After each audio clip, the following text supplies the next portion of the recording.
Hi guys, this is Fluke, and today I'm going to work through the number formatting function in Excel. Now the reason for this is I've seen a few people work with it, and I think just understanding it a bit better will make your Excel just work a bit better in your favor. So what I'm going to do is I'm going to make a blank system, or a blank sheet like you see in front of you there, and then you'll see I filled it up with the various different custom formats available. Everything except the last one, the custom formatting. That one does get a bit tricky because you can start building your own system. So what I'm going to do is I'm going to start populating each one of them, and as I'm populating you can see the difference in each one and what they do. And this thing, seeing them next to each other also makes a big difference. So we're going to start off with something like this. We're going to say, let's do this. We're going to do 1, 2, 3, and we're going to drag it down to 10. There we go, to 10. And then for all of these, I'm going to say equals whatever's that. So I only have to change that 1, and then everything else will change.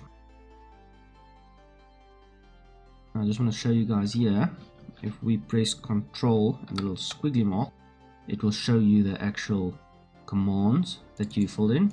If you highlight this and press F5, oh, it's not F5, what was it, F6? Ah, it's F4, oh, one digit out. F4, it will basically lock it so that it will always stay the same. So what we do then, whoopsie, let's do that again. F4, enter. If we drag this thing over, it will lock it in place so that all of them stays exactly the same. Perfect. Let's just see if I haven't tested this before, if we can undo multiple at the same time. No, you can't. Okay, so we're going to do the same for the...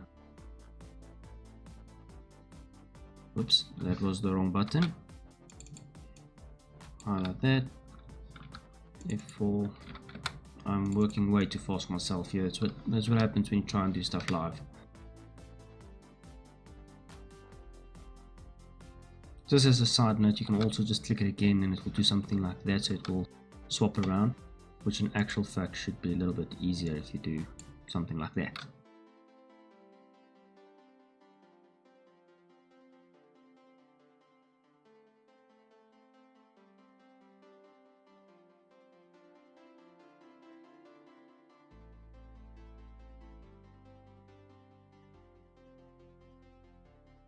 And again, Control, little squiggly, it will take everything back. As you can see, I went one too far there. It's not a problem. I'm going to fill in with 1. Okay, so now we've got a quick representation of what's currently happening. And Excel is picking, you'll see all of them up as a type of number. So if we go to the number, I'm going to highlight the whole column, right click it, and we're going to say Format Cell.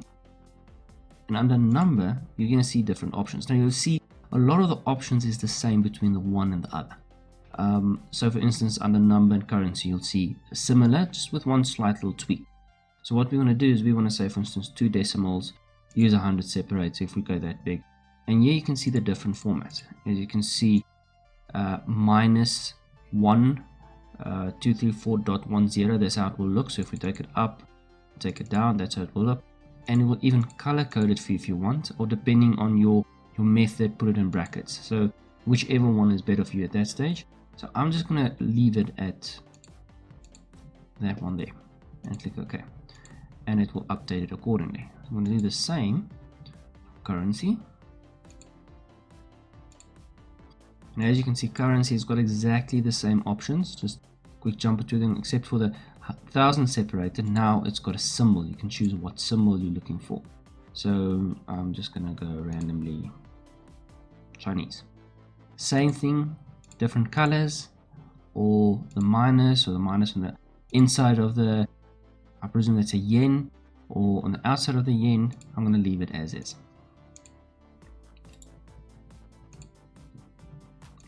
Accounting, now we don't have a choice on what color we want, or where we want the minus, anything like that. I'm going to click OK, a dollar, and let's for interest sake just go -2. As you can see, it automatically puts it in a bracket. This is where it gets interesting, because date in Excel is actually just a number. Depending on which version of Excel you run, most versions now should have the same starting date, but you might have different starting dates. As soon as I change this to a date format, let's put it in a, I like to use something like this. Okay, there you can see the number 1 represents 1 January 1900. So if I go 0.5, 0 January. So most computers these days will start with 1 January.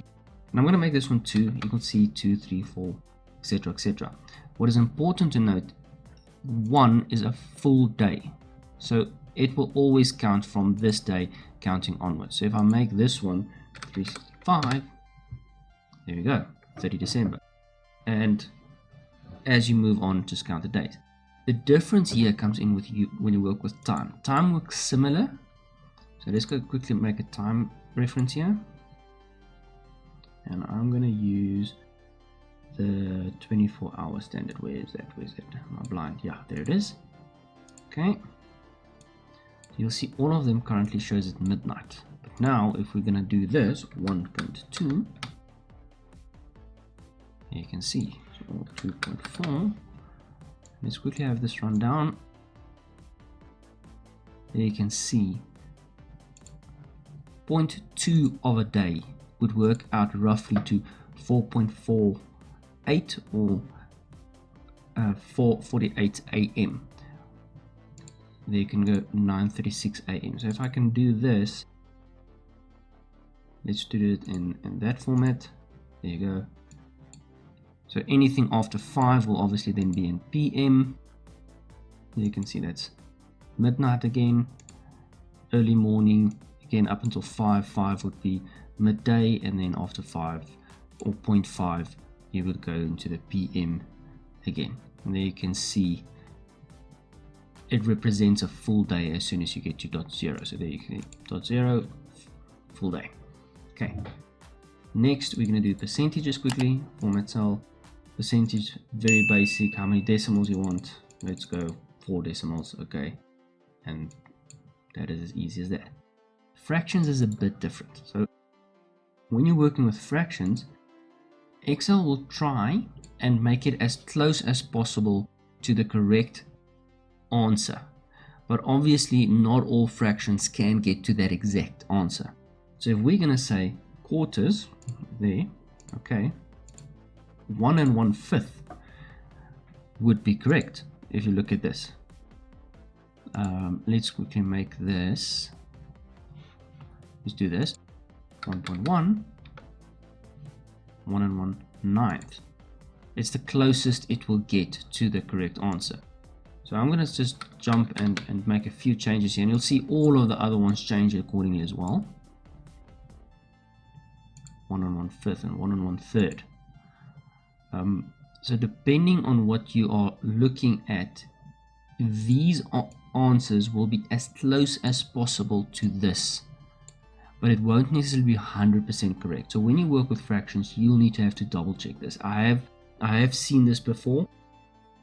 I mean, 1.9 is 90%. 8/9 is not exactly 90%.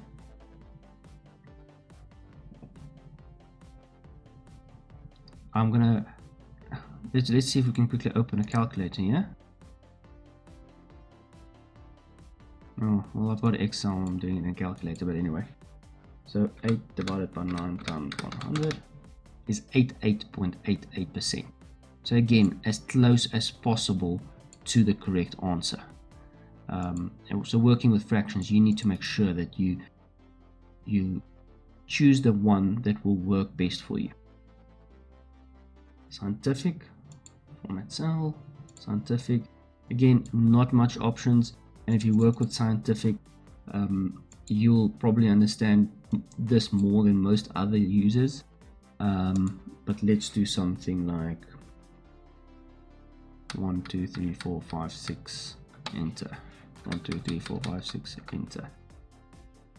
I'm gonna drag it down and you'll see a lot of our fields now suddenly start to look different. So there you can see it fills in everything as we made it, getting to some ridiculous dates here.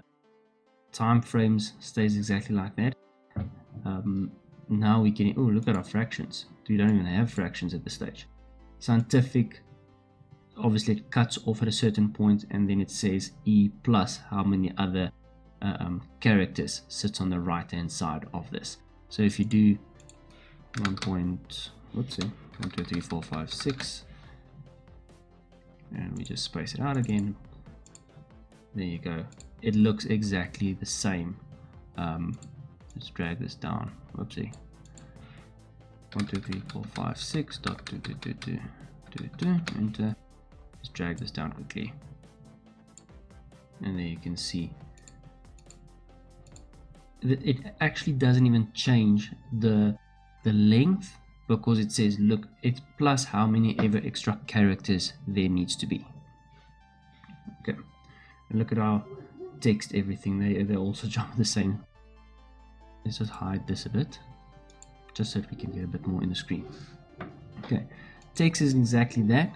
Format cell, go to text, it just formats it as text. So even if there's a number in there, it will still have it as text. Doesn't matter what you do. Where if you put a number, alphanumeric information, these don't count as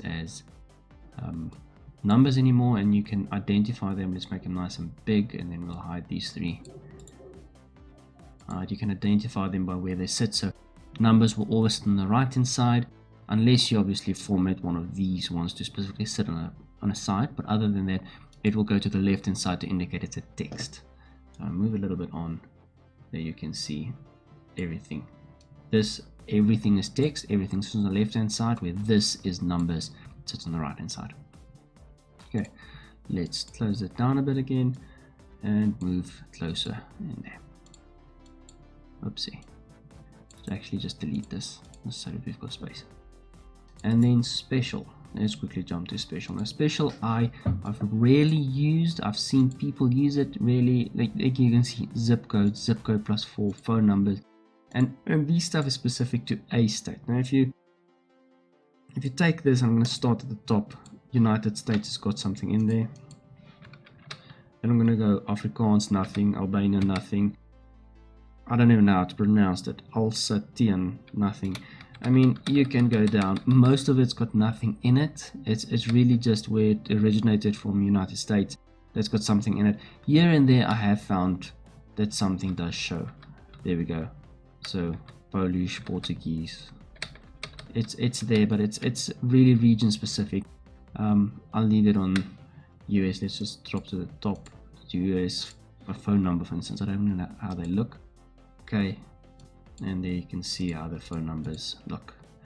And again, these are all numbers, sit on the right hand side, text sit on the left hand side. And that is really what number formatting is. So as you can see here, let me quickly make this a little bit bigger. Number formatting makes it easier for you to read. Okay, the big thing that I think everybody needs to understand about number formatting is it doesn't change your data. As you can see, I'm the one controlling the data. So if I go here 77777, enter, I control the data. All this does, it makes it easier for you or the person you're giving it over to read.